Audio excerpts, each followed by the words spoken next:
What if the very thing that sets you apart is the key to everything you're striving for? Welcome to Uncommon Edge, the podcast for those who are done with the ordinary and ready to own what makes them different. I'm DJ Neuman, and if you're here, it's because you know you're built for more. You're uncommon by design, ready to break boundaries and build a life of purpose, success, and impact. Each week, we'll dive into hard-hitting strategies, raw stories from the trenches, and the tools that will sharpen your edge. From game-changing lessons to deep-diving interviews, this is your space to rise up, build, and make your mark. Whether you're growing a business, dreaming of starting one, or looking to level up in life, you'll leave each episode with insights and inspiration to make it happen. You weren't designed to blend in, you were designed to stand out. So if you're ready to defy the norm and bring out your best, let's dive in, get to work. Your journey to owning your uncommon edge starts now. Hey, welcome back to the Uncommon Edge. I'm DJ Neuman, and if you're new here, welcome. And this is a great episode for you to join in on because we're going to be talking about the law of growth and how you have to learn to own what you plant and protect what you grow. See, I've learned that there's this law that's working in your life right now. It's been working in mine for years, and everyone else's that you know. You can't stop it. You can't pause it. You can't outrun it. You're planting something, you're watering something, and you're actually allowing something to take root, whether you realize it or not. Your life is actually like a garden. See, to understand where this stems from, growing up in my house, we learned never to say, I'm bored, or sit idle, or anything along those lines, because if you did, me and my sisters would hear this phrase, hey, we got weeds to pull. Yo, you're bored? We got weeds to pull. And we laugh about it now as adults, but growing up, this was some serious stuff. Nobody wanted to pull the weeds. And I know in life, nobody wants to pull the weeds, but it's a necessary evil. And this is the overarching theme of this entire episode. And you're going to learn some big truths about all of this through these lessons. One of the things that would happen is we would pull these weeds, and it seemed like almost instantaneously as we're pulling them, they were growing back. At least it's felt that way as a kid, because there were always things in the garden, whether it was planted there from a bird or a pest or something along those lines. There was always something that was attacking the beautiful flowers and the shrubbery and all the things that my parents had planted. And as a kid, we absolutely hated it. But we're realizing now that there's the big truth. And the big truth is every day you're either tending your garden or life is actually taking it over. See, the law of growth is actually you are always growing something. Always growing something. See, your mind is like the soil. It's constantly rich, ready for something to be planted in there. And things will grow whether you want them to or not, whether it's a flower or whether it's a weed. See, life is not neutral. You're always planting by action or by neglect. You're always watering with intention or by default. Are you just letting the rain take it over? Or you are always allowing something to take root, whether it's your dreams, your doubts, your fears, or your distractions. See how all this ties into this law? See, what you permit will plant itself. You can't actually Netflix and chill your way through planting season and expect a great harvest. See, those weeds that seemingly kept coming back over and over and over again, man, they were relentless. Which just meant we had to be just as relentless, if not more, back to ensure that they didn't take over the intention behind the garden. And if I'm being completely honest here, my mom was the one usually elbows deep as we're going into all this stuff. I mean, man, she had a green thumb, but neglect isn't neutral as well. It's permission for chaos. See, if we just would have let those go, it would have looked array. And maybe you can think of somebody or something in your life, maybe a home that you've driven by that might not be taken care of. Maybe it's neglected and life just starts to grow over it again. It's wild how fast nature will just start to take over again when you do this. So at the end of the day, the hard truth is if you don't choose what grows, life will choose it for you. And life doesn't care what you meant to plant. It doesn't care about your intentions. It only cares about the actions that you've taken, the seeds that you've planted, and how much you're willing to protect those seeds that you've planted. See, planting the seeds, actually intentionally planting the seeds, is super powerful. Your seeds actually equal your dreams, your decisions, your relationships, your habits. Where you plant them just as much matters than the seed itself. See, it's the environment. Not every soil is worthy of your seed. There are seeds out there that you can plant here in Michigan that are going to thrive. But if I go ahead and I plant those down in Florida, they're going to die. Or Arizona, they're going to die. And vice versa. So when you have an idea and you want to get this idea to grow, and you take fast action, at first, it's really good to plant the seeds like wide early. Cast a wide net, so to speak. Test the different soils. Anchor these things deep once you find the right ground. But you got to test where the ground is, because there are things out there that can grow, but it doesn't mean they're going to actually thrive in that environment or that soil. I've seen flowers grow out of cement through the cracks of the cement. See, good seeds tend to die in bad soil. The problem isn't always the dream. Sometimes it's the dirt, the environment that you're in. A vision planted in toxic soil becomes fertilizer for someone else's weeds. I want you to think about that for a second. See, you have gold in your hands. It's important for you to actually plant it wisely. And you may have experienced this already by planting yourself somewhere where maybe you don't get the loving, nurturing nutrients that you actually need in that environment. So how can you expect to grow and thrive in an environment that isn't nurturing you or the seeds? So sometimes protecting the seed after you planted it, maybe it started to grow, but you're realizing it's not thriving, is maybe picking it up and putting it into another environment that's going to actually nurture and give the nutrition necessary for adequate growth. See, the next thing that happens in the soil, and especially if it's good soil, really good soil has a tendency to grow a lot of things. But see, the world can sometimes sabotage your growth. And we see this through cross-pollination and intrusive weeds, and sometimes things getting pollinated that we didn't want to have pollinated, and growth starts to happen that we didn't intend or want to grow. Think, we mentioned it earlier, like a bird flies over and it had eaten some fruit or some seeds earlier, and when it goes over, it will drop things into your garden, and next thing you know, growth is going to come from that.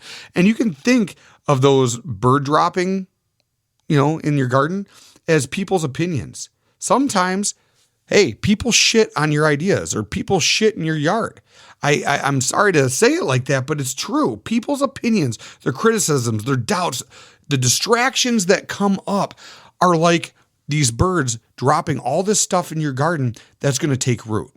Now, you can't prevent every seed from not taking root, but there are all kinds of preventative things that you can do. You can put all these protective barriers down. There's products that can use that can help weed prevention. But even with all that, you still got to pull the weeds sometimes.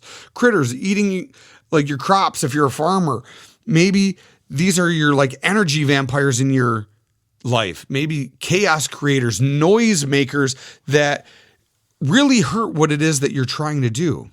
See, cross-pollination actually happens when you stay too close to negativity and seek into your dreams. It just ends up tearing everything apart. But not all cross-pollination is bad.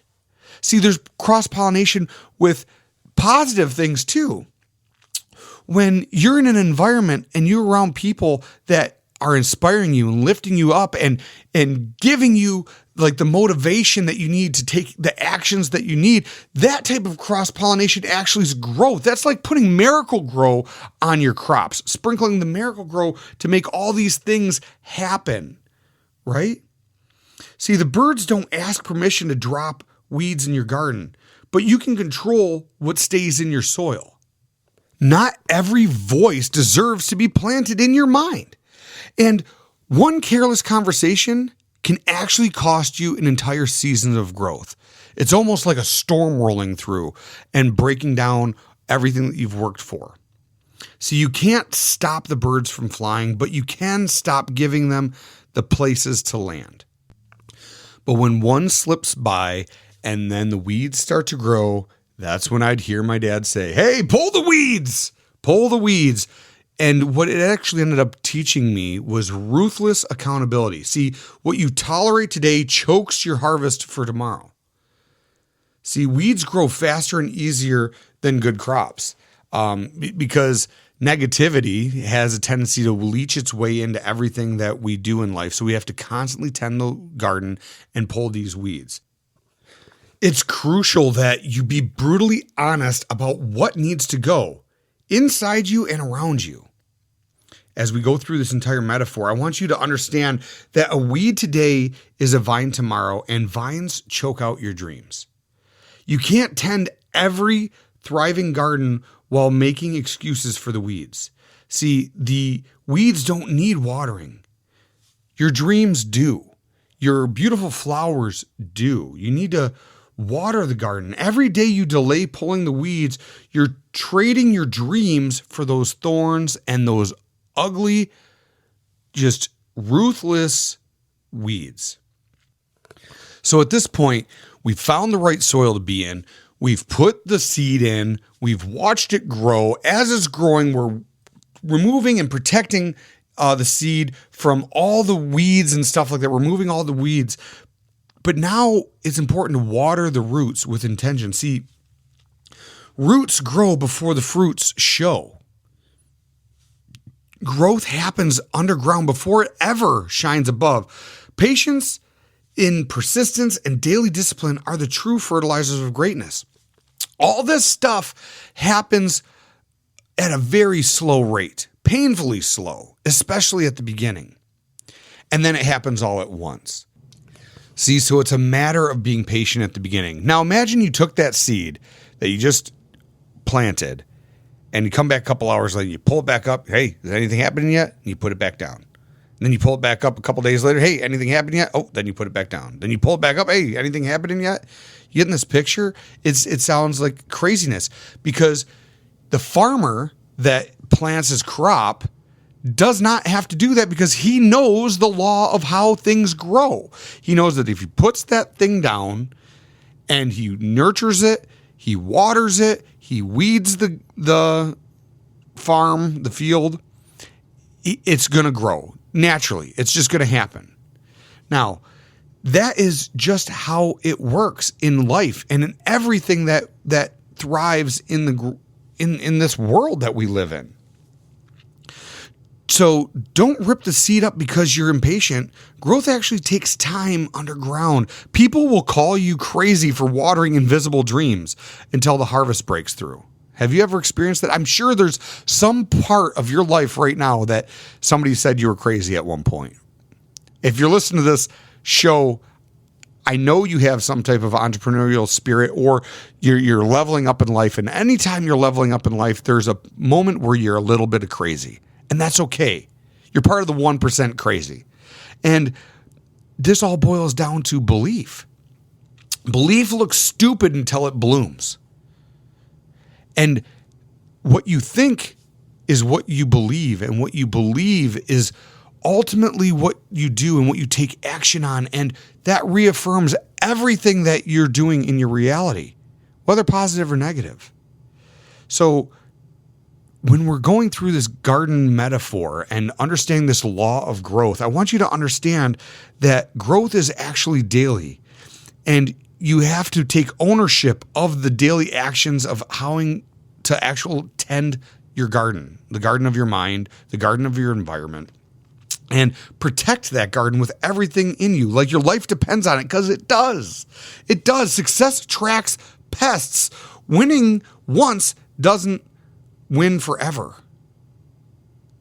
You understand that? See, when you're winning, it attracts the people that are going to want to take from you. I just heard a podcast the other day. I think it was Harmozy talking about when people clap for you, when you win, those are the people who need it the least. But those that need it the most, that just thrive with that, are the ones that are having to clap for themselves. So sometimes you have to clap for yourself and protect that garden with your own claps. You must protect the garden with all the grit and determination that you have in your body after you have your first couple of wins. And the harvest isn't the end.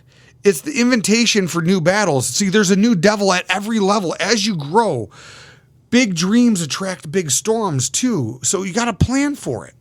Understand that there are threats in life. There are risks in life and everything that we do. And the same attention that builds the dream must be defended. And tending is forever.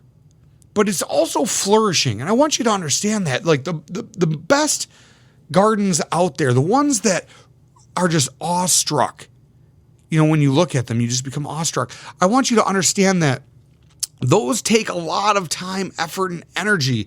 And everybody likes to ooh and ah over the pretty, beautiful, done work. And everybody admires that, but nobody admires the seedling. Nobody admires the tilling of the soil and preparing it for greatness. Nobody cares about all that work. They all just see the fruits of the labor. So I want you to just inventory your garden today.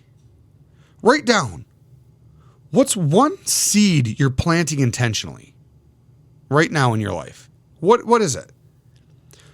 And what one weed are you pulling ruthlessly, or multiple weeds? And what one root are you watering today? Just start with the one. As we grow and we scale in life and in business and all these things, there are systems and ways to weed at scale, at a farm-like level, production type level. But right now, if you're just tending a small garden, I want you to just focus on the one thing. And if you can't name them, you're not growing. I want you to understand that you're drifting if that's the case. And if you're listening to this episode, I don't want you drifting. I want you growing. So I want you to audit the seed that you're planting, the environment you're planting in, the weeds that you're pulling, and the roots that you're watering daily. So what's one thing you need to start doing? Right? That's the seed that you're planting. What's the thing that you need to stop doing that's going to enhance your growth? That's the weeds that you're pulling. Might be the people you're hanging around, whatever it is. And then what's the thing you're already doing right now that's contributing to the success you're seeing? That's you watering it. So keep doing that. See, dreams don't die because you're unlucky. Dreams die because you're unattended with your attention, your energy, and everything that you put out there. See, gardens don't fail from the storms. They fail from slow neglect most often. Now, I'm not saying that storms can't happen. Of course, storms can happen. And when those do, you handle it. I usually use a framework of thinking, all right, so what? That happened. Now what? We go right back to tilling, planting, and planning for next season, right? Because you don't give up. You keep going when things like that happen. But why create your own storms? What I mean by that is, why be unattended to your garden, allow everything to take over, and then all of a sudden you look back and say, oh my God, what's going on? You start pulling all these things out and trying to fix everything. And you're adding more work to yourself, because a weed, when it's very small, is very easy to pull out. But if you let one grow, man, I'll tell you, there's been some weeds that I've pulled in my life that I thought were like damn near trees, because they were so difficult to pull out because they were unattended for long enough. I guess we weren't bored enough at that season, right? So I want you to tend your gardens, guard your roots, water your future, and own what you plant. protect what you grow in your life, and harvest what it is that you deserve. And never stop building your uncommon edge. Until next time, stand out and stay sharp. Hey friends, one last thing before I go. If you enjoyed this episode, please give it a like, a share. If you know somebody that could really benefit from tending their gardens, go ahead and share it with those that you love the most. Give a like and a follow. And if you know someone who is a master at this type of stuff, owns their own uncommon edge, please send them to uncommonedgepodcast.com to be a guest on the show. And if that's you, I'd love to have you here. Again, stand out and stay sharp.